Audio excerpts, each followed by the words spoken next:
สบายดีทุกคนที่มันหลายคนหูจากไอ้กิ้วเว้าภาษาลาวอ่านภาษาลาวแต่ความจริงเรื่องพยัญชนะลาวก็บ่ค่อยจื้อเต็มทีคือคนลาวบางคนก็กอไก่ขอควายขอแบบคิดบ่ฮอดเฮือนบ่ได้แต่ค่อยมีวิธีจื้อง่ายๆเด้อยากฟังนำเด้อไก่ไข่ควายงัวจักซีสอหยุกดนตรีถือถุงนั่งเบิงป่าผิวฟันผ่าฟันมืออย่าลืมบีห้ำไอเฮืองประมาณนี้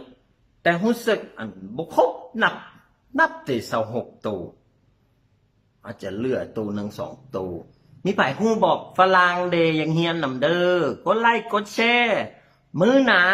สิห้องเพลง ABC มาให้ฟังเด้อโอเคบ๊ายบาย